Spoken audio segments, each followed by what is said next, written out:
प्रतिष्ठा में अधिवास की विधि। भगवान शिव कहते हैं, स्कंद पुरोहित को चाहिए कि वो स्नान करके प्रातः काल और मध्याह्न काल दोनों समयों का नित्य कर्म संपन्न करके मूर्ति रक्षक सहायक ब्राह्मणों के साथ यज्ञ मंडप को पधारे। इस पाठांतर के अनुसार मूर्तियों और जपकर्ता ब्राह्मणों के साथ यज्ञ मंडप में जाए, ऐसा अर्थ समझना चाहिए। फिर वहां शांति आदि द्वारों का पूर्ववत क्रमशः पूजन करे।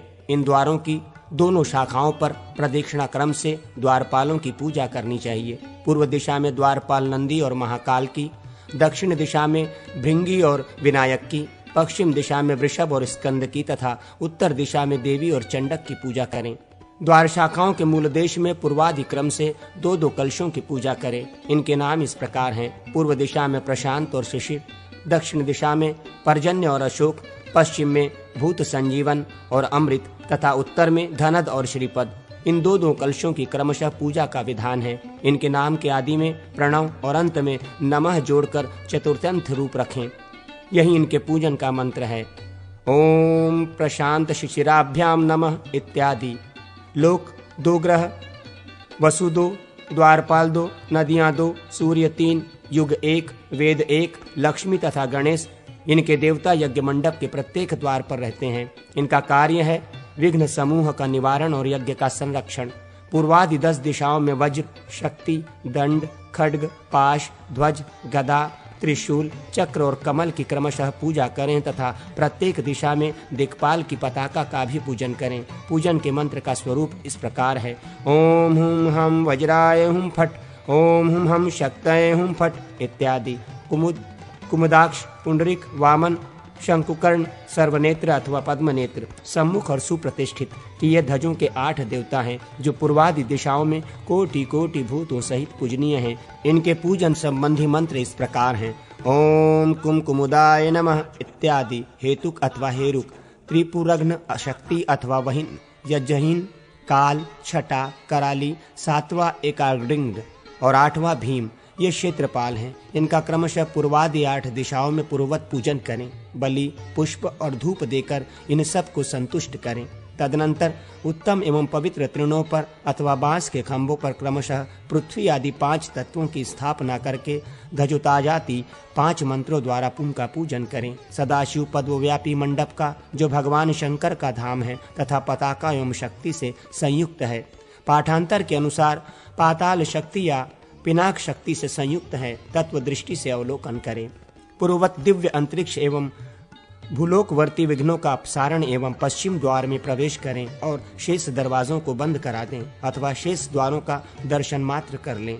प्रदक्षिणा क्रम से मंडप के भीतर जाकर वेदी के दक्षिण भाग में उत्तराभिमुख होकर बैठें और पूर्ववत भूत शुद्धि करें। अंतर्याग, विषेधार्य, मंत्र द्रव्यादि शोधन, स्वात्म पूजन तथा पंचगव्य आदि पूर्ववत करें। फिर वहां आधार शक्ति की प्रतिष्ठा पूर्वक कलश स्थापन करें। विशेषतः शिव का ध्यान करें। तदनंतर क्रमशः तीनों तत्वों का चिंतन करें। ललाट में शिवरत्न की, स्कंद देश में विद्या तत्व की तथा पादांत भाग में उत्तम आत्म तत्व की भावना करें। शिव तत्व के रुद्र, विद्या तत्व के नारायण और आत्म तत्व के ब्रह्मा देवता हैं। इनका अपने नाम मंत्रों द्वारा पूजन करना चाहिए। इन तत्वों के नाम बीज क्रमशः इस प्रकार हैं: ओम ईम आम।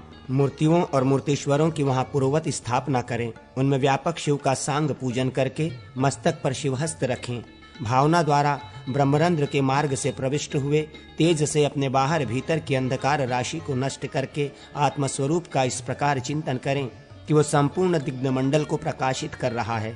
मूर्तिपालकों के साथ अपने आप को भी हार, वस्त्र और मुकुट आदि से अलंकृत करके मैं शिव हूँ ऐसा चिंतन करते हुए बोधासी ज्ञान में खड्ग को उठावें।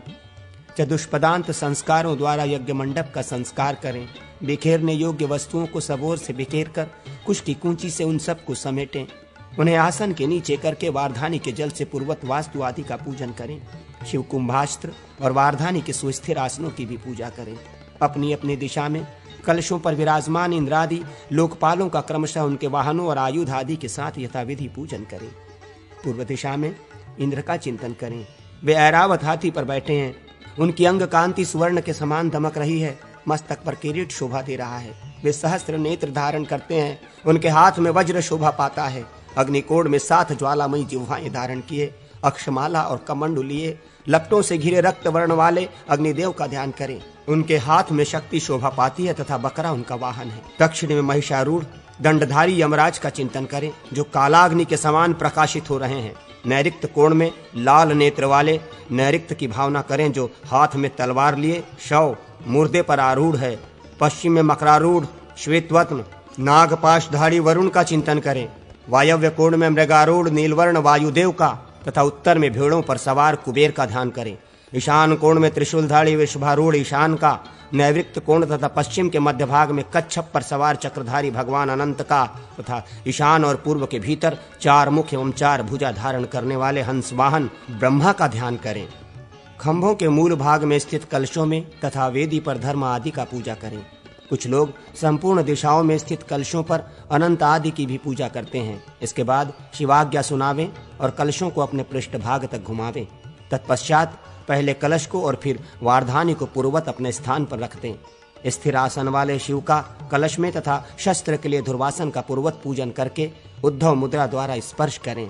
उस समय भगवान से इस प्रकार प्रार्थना करें, हे जगन्नाथ, आप अपने भक्त जन पर कृपा करके इस अपने ही यज्ञ की रक्षा कीजिए। यूं रक्षा के लिए प्रार्थना सुनाकर कलश में खड्ग की स्थापना करें और दीक्षा और स्थापना के समय कलश में, वेदी पर अथवा मंडल में भगवान शिव का पूजन करें। मंडल में देवेश्वर शिव का पूजन करने के पश्चात कुंड के समीप जाएं। कुंड नाभि को आगे करके बैठे हुए मूर्तिधारी पुरुष गुरु की आज्ञा से अपने अपने कुंड का संस्कार करें। जप करने वाले ब्राह्मण संख्या रहित मंत्र का जप करें। दूसरे लोग संहिता पाठ का, अपनी शाखा के अनुसार वेदों में पारंगत विद्वान शांति पाठ में लगे रहें। ऋग्वेदी विद्वान एवं पूर्व दिशा में श्री सुत, पावमानी ऋचा, मैत्रेय ब्राह्मण तथा वृषकपि मंत्र इन सब का पाठ करें। सामवेदी विद्वान दक्षिण में देवव्रत, भारूढ़, ज्येष्ठ साम, ररंथर साम तथा पुरुष गीत इन सब का गान करें। यजुर्वेदी विद्वान पश्चिम दिशा में रुद्र सूक्त, पुरुष सूक्त, श्लोकाध्याय तथा विशेषतः ब्राह्मण भाग का पाठ करें। अर्थर्वेदी विद्वान उत्तर दिशा में नील रुद्र, सुषमा, सूक्ष्म तथा अर्थर्व शीर्ष का तत्परता पूर्वक अध्ययन करें। आचार्य अरणि मंथन द्वारा अग्नि का उत्पादन करके उसे प्रत्येक कुंड में स्थापित करावें। अग्नि के पूर्व आदि भागों को पूर्व कुंड आदि के क्रम से लेकर धूप, दीप और चरु के निमित्त अग्नि का उद्धार करें। फिर पहले बताए अनुसार भगवान शंकर का पूजन करके शिवाग्नि में मंत्र तर्पण करें। देश काल आदि की संपन्नता तथा दुर्निर्मित्ति की शांति के लिए होम करके मंत्रज्ञ आचार्य मंगलकारिणी पूर्णाहुति प्रदान करके पूर्वत चरु तैयार करें और उसे प्रत्येक कुंड में निवेदित करें। यजमान से वस्त्राभूषणों द्वारा विभूषित एवं सम्मानित मूर्तिपालक ब्राह्मण स्नान मंडप में जाएं। भद्रपीठ पर भगवान शिव की प्रतिमा को स्थापित करके ताड़न और अवगुंठन की क्रिया करें।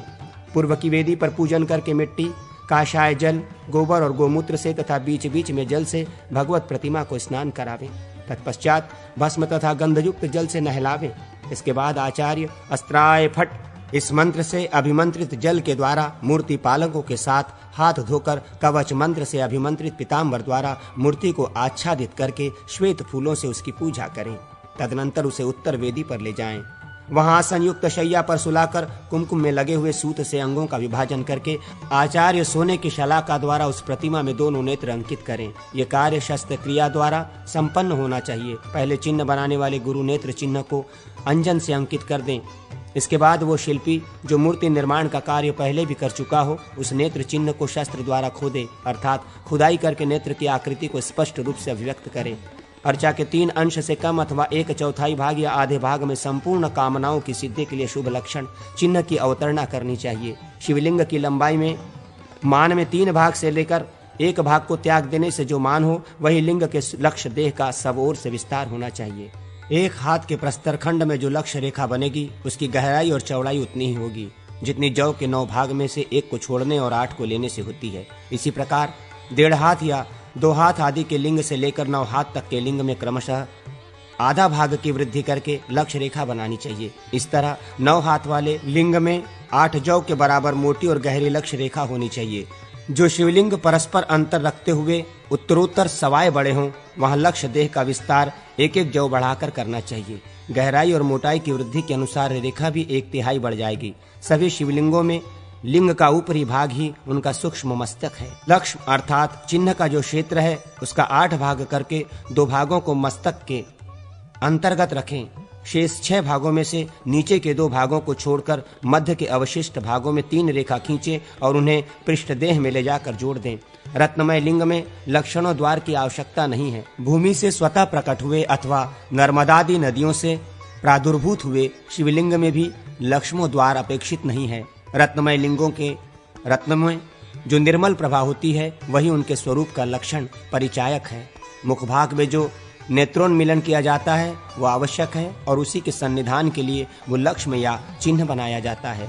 लक्ष्मणों द्वार की रेखा का धृत और मधु से मृत्युंजय मंत्र द्वारा पूजन करके शिल्पी दोष की निवृत्ति के लिए मृतिका आदि से स्नान कराकर लिंग की अर्चना करें। फिर दान गान मान आदि से शिल्पी को संतुष्ट करके आचार्य को गोदान दें। तदनंतर सौभाग्यवती स्त्रियां धूप दीप आदि के द्वारा लिंग की विशेष पूजा करके मंगल गीत गाएं और सव्य या अपसव्य भाव से सूत्र अथवा कुश के द्वारा स्पर्श पूर्वक रोचना अर्पित करके न्यौछावर दें। इसके बाद यजमान गुड़ नमक और धनिया देकर उन स्त्रियों को विदा करें। तत्पश्चात मूर्ति रक्षक ब्राह्मणों के साथ नमः या प्रणव मंत्र के द्वारा मिट्टी गोबर गोमूत्र और भस्म से पृथक पृथक स्नान करावें। एक एक के बाद बीच में जल से स्नान कराता जाए। फिर पंचगव्य पंचामृत रूखापन दूर करने वाले कषाय द्रव्य सबौषधि मिश्रित जल श्वेत पुष्प फल सुवर्ण रत्न सिंह एवं जौ मिलाए हुए जल सहस्रधारा दिवौषधि युक्त जल तीर्थ जल गंगा जल चंदन मिश्रित जल क्षीरसागर आदि के जल कलशों के जल तथा शिव कलश के जल से अभिषेक करें। रूखेपन को दूर करने वाला विलेपन लगाकर उत्तम गंध और चंदन आदि से पूजन करने के पश्चात ब्रह्म मंत्र द्वारा पुष्प तथा कवच मंत्र से लाल वस्त्र चढ़ावें। फिर अनेक प्रकार से आरती उतारकर रक्षा पूर्वक तीलु पूर्वक गीत वाद्य आदि से विविध द्रव्यों से तथा जय जयकार और स्तुति आदि से भगवान को संतुष्ट करके पुरुष मंत्र से उनकी पूजा करें। तदनंतर हृदय मंत्र से आचमन करके इष्टदेव से कहें, प्रभो उठिए। फिर इष्टदेव को ब्रह्मरथ पर बिठाकर उसी के द्वारा उन्हें सब ओर घुमाते और द्रव्य बिखेरते हुए मंडप के पश्चिमी द्वार पर ले जाएं और वहां शैया पर भगवान को पधरावें। आसन आदि के अंत में शक्ति की भावना करके उस शुभ आसन पर उन्हें विराजमान करें। पश्चिमाभिमुख प्रासाद में पश्चिम दिशा की ओर पिंडिका स्थापित करके उसके ऊपर ब्रह्मशिला रखें। शिवकोण में 100 अस्त्र मंत्रों से अभिमंत्रित निद्रा कलश और शिवासन की कल्पना करके हृदय मंत्र से अर्घ दें। देवता को उठाकर लिंगमय आसन पर शिरोमंत्र द्वारा पूर्व की ओर मस्तक रखते हुए आरोपित एवं स्थापित करें। इस प्रकार उन परमात्मा का साक्षात्कार होने पर चंदन और धूप चढ़ाते हुए उनकी पूजा करें तथा कवच मंत्र से वस्त्र अर्पित करें। घर का उपकरण आदि अर्पित कर दें। फिर अपनी शक्ति के अनुसार नमस्कार पूर्वक नैवेद्य निवेदन करें। अभंग कर्म के लिए धृत और मधु से युक्त पात्र इष्टदेव के चरणों के समीप रखें। वहां उपस्थित हुए आचार्य शक्ति से लेकर भूमि पर्यंत 36 तत्वों के समूह को उनके अधिपतियों सहित स्थापित करके फूल की मालाओं से उनके 3 भागों की कल्पना करें। वे 3 भाग माया से लेकर शक्ति पर्यंत हैं। उनके प्रथम भाग चतुष्कोण, द्वितीय भाग अष्टकोण और तृतीय भाग वर्तुलाकार हैं। प्रथम भाग में आत्म तत्व, द्वितीय भाग में विद्या तत्व और तृतीय भाग में शिव तत्व की स्थिति है। इन भागों में सृष्टि क्रम से एक एक अधिपति हैं जो ब्रह्मा विष्णु और शिव नाम से प्रसिद्ध हैं। तदनंतर मूर्तियों और मूर्तीश्वरों का पूर्वादि दिशाओं के क्रम से न्यास करें। पृथ्वी अग्नि यजमान सूर्य जल वायु चंद्रमा और आकाश ये 8 मूर्ति रूप हैं। इनका न्यास करने के पश्चात इनके अधिपतियों का न्यास करना चाहिए। इनके नाम इस प्रकार हैं, शर्व पशुपति उग्र रुद्र भव ईश्वर महादेव और भीम। इनके वाचक मंत्र निम्नलिखित हैं, लम रम शम खम चम पम सम हम अथवा त्रिमात्रिक प्रणव तथा हाँ अथवा हृदय मंत्र अथवा कहीं कहीं मूल मंत्र इनके मूर्तियों और मूर्तिपतियों के पूजन के उपयोग में आते हैं। अथवा पंचकुंडनात्मक याग में पृथ्वी जल तेज वायु और आकाश इन 5 मूर्तियों का ही न्यास करें। फिर क्रमशः इनके 5 अधिपतियों ब्रह्मा शेषनाग रुद्र ईश और सदाशिव का मंत्रज्ञ पुरुष सृष्टि क्रम से न्यास करें। यदि यजमान मुमुक्षु हो वो 5 मूर्तियों के स्थान में निवृत्ति आदि 5 कलाओं तथा उनके अजात आदि अधिपतियों का न्यास करें। अथवा सर्वत्र व्याप्ति रूप कारणात्मक त्रितत्व का ही न्यास करना चाहिए। शुद्ध अधवा में विद्वेश्वरों का और अशुद्ध में लोक नायकों का मूर्ति पतियों के रूप में दर्शन करना चाहिए। भोगी सर्प भी मंत्रेश्वर है। 35, 8, 5 और 3 मूर्ति रूप तत्व क्रमशः कहे गए हैं। ये ही इनके तत्व हैं। इन तत्वों के अधिपतियों के मंत्र का दिग्दर्शन मात्र कराया जाता है। ओम हा शक्ति तत्वाय नमः इत्यादि। ओम हा शक्ति तत्वाधिपाय नमः इत्यादि। ओम हा यक्ष्मामूर्तये नमः। ओम हा क्षमामूर्तधिपते ब्राह्मणे नमः। ओम हा शिव तत्वाय नमः। ओम हा शिव तत्वाधिपतये रुद्राय नमः इत्यादि। नाभिमूल से उच्चरित होकर घंटानाद के समान सबोर फैलने वाले ब्रह्मादि कारणों के त्याग पूर्वक द्वादशांतक स्थान को प्राप्त हुए मन से अभिन्न तथा आनंद रस के उद्गम को पा लेने वाले मंत्र का और निष्कल व्यापक शिव का, जो 38 कलाओं से युक्त सहस्रों किरणों से प्रकाशमान सर्वशक्तिमय और सांग है, ध्यान करते हुए उन्हें द्वादशांत से लाकर शिवलिंग में स्थापित करें। इस प्रकार शिवलिंग में जीवन्यास होना चाहिए, जो संपूर्ण पुरुषार्थों का साधक है। पिंडिका आदि में किस प्रकार न्यास करना चाहिए ये बताया जाता है। पिंडिका को स्नान कराकर उसमें चंदन आदि का लेप करें और उसे सुंदर वस्त्रों से आच्छादित करके उसके भगस्वरूप छिद्र में पंचरत्न आदि डालकर उस पिंडिका को लिंग से उत्तर दिशा में स्थापित करें। उसमें भी लिंग की ही भांति न्यास करके विधि पूर्वक उसकी पूजा करें। उसका स्नान आदि पूजन कार्य संपन्न करके लिंग के मूल भाग में शिव का न्यास करें। फिर शक्तंस वृषभ का भी स्नान आदि संस्कार करके स्थापन करना चाहिए। तत्पश्चात पहले प्रणव का, फिर ओम हूम हीम इन 3 बीजों में से किसी एक का उच्चारण करते हुए क्रिया शक्ति सहित आधार रूपणी शिला पिंडिका का पूजन करें। भस्म, कुशा और तिल से 3 प्रकार परकोटा बनावे तथा रक्षा के लिए आयुधों सहित लोकपालों को बाहर की ओर नियोजित एवं पूजित करें। पूजन के मंत्र इस प्रकार हैं। ओम ही क्रिया शक्तये नमः। ओम ही महागौरी रुद्रदयिते स्वाहा। निम्नांकित मंत्र के द्वारा पिंडिका में पूजन करें। ओम हिम आधार शक्तये नमः। ओम हा वृषभाय नमः। धारिका, दीप्ता, अत्युगा, ज्योत्सना, बलकोटता, धात्री और विद्यार्थी इनका पिंडी में न्यास करें। अथवा वामा, ज्येष्ठा, क्रिया, ज्ञाना और वेधा अथवा रोधा या प्रही इन 5 नायकों का न्यास करें। अथवा क्रिया, ज्ञाना तथा इच्छा इन 3 का ही न्यास करें। पूर्वत शांति मूर्तियों में तमी, मोहा, क्षुधा, निद्रा, मृत्यु, माया, जरा और भया इनका न्यास करें। अथवा तमा, मोहा, धोरा, रति, अपंज्वरा इन 5 का न्यास करें। या क्रिया, ज्ञाना और इच्छा इन 3 अधिनायकों का, आत्मा का आदि 3 तीव्र मूर्ति वाले तत्वों में न्यास करें। यहाँ भी पिंडिका, ब्रह्मशिला आदि में पूर्वत गौरी आदि शंबरों मंत्रों द्वारा ही सब कार्य विधिवत संपन्न करें। इस प्रकार न्यास कर्म करके कुंड के समीप जा उसके भीतर महेश्वर का, मेखलाओं में चतुर्भुज का, नाभि में क्रिया शक्ति का तथा ऊर्ध्व भाग में नाद का न्यास करें। तदनंतर कलश, वेदी, अग्नि और शिव के द्वारा नाड़ी संधान कर्म करें। कमल के तंतु की भांति सूक्ष्म शक्ति उधर्व वायु की सहायता से ऊपर उठती हुई और शून्य मार्ग से शिव में प्रवेश करती है। फिर वो उधर्वगत शक्ति वहां से निकलती और शून्य मार्ग से अपने भीतर प्रवेश करती है। इस प्रकार चिंतन करें। मूर्ति पालकों को भी सर्वत्र इस प्रकार संधान करना चाहिए। कुंड में आधार शक्ति का पूजन करके तर्पण करने के पश्चात क्रमशः तत्व, तत्वेश्वर, मूर्ति और मूर्तीश्वरों का धृत आदि से पूजन और तर्पण करें। फिर उन दोनों तत्व, तत्वेश्वर एवं मूर्ति मूर्तीश्वर को संहिता मंत्रों से 101 सहस्र अथवा आधा सहस्र आहुतियां दें। साथ ही पूर्णाहुति भी अर्पण करें। तत्व और तत्वेश्वरों तथा मूर्ति और मूर्तीश्वरों का पूर्वोक्त रीति से एक दूसरे के सन्निधान में तर्पण करके मूर्ति पालक भी उनके लिए आहुतियां दें। इसके बाद द्रव्य और काल के अनुसार वेदों और अंगों द्वारा तर्पण करके शांति कलश के जल से प्रोक्षित कुश मूल द्वारा लिंग के मूल भाग का स्पर्श करके होम संख्या के बराबर जप करें।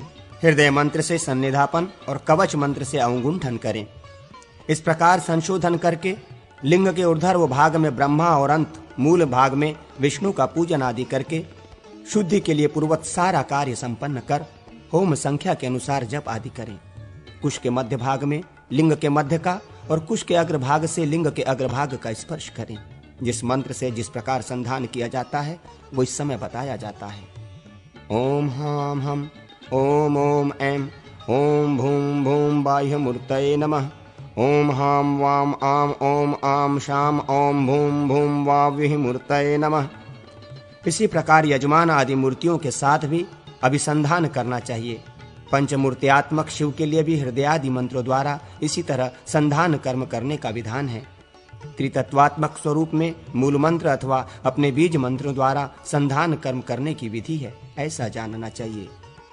शिला, पिंडिका एवं वृषभ के लिए भी इसी तरह संधान आवश्यक है। प्रत्येक भाग की शुद्धि के लिए अपने मंत्रों द्वारा शतादि होम करें और उन्हें पूर्णाहुति द्वारा पृथक कर दें। न्यूनता आदि दोष से छुटकारा पाने के लिए शिव मंत्र से 108 आहुतियां दें। जो कर्म किया जाता है उसे शिव के कान में निवेदन करें। प्रभु, आपकी शक्ति से ही मेरे द्वारा इस कार्य का संपादन हुआ है। ओम भगवान रुद्र को नमस्कार है। रुद्रदेव, आपको मेरा नमस्कार है। यह कार्य विधि पूर्ण हो या अपूर्ण, आप अपनी शक्ति से ही पूर्ण करके ग्रहण करें। ओम हिम शांकरी पुरय स्वाहा, ऐसा कहकर पिंडिका में न्यास करें। तदनंतर ज्ञानी पुरुष लिंग में क्रिया शक्ति का और पीठ विग्रह में ब्रह्मशिला के ऊपर आधार रूपणी शक्ति का न्यास करें। 7, 5, 3 अथवा 1 रात तक उसका निरोध करके या तत्काल ही उसका अधिवासन करें। अधिवासन के बिना कोई भी त्याग संपादित होने पर भी फलदायक नहीं होता, अतः अधिवासन अवश्य करें। अधिवासन काल में प्रतिदिन देवताओं को अपने अपने मंत्रों द्वारा 100 आहुतियां दें तथा शिव कलश आदि की पूजा करके दिशाओं में बलि अर्पित करें। गुरु आदि के साथ रात में नियम पूर्वक वास अधिवास कहलाता है। अधि पूर्वक वस धातु भाव में झंझ प्रत्यय किया जाता है, इससे अधिवास शब्द सिद्ध हुआ है।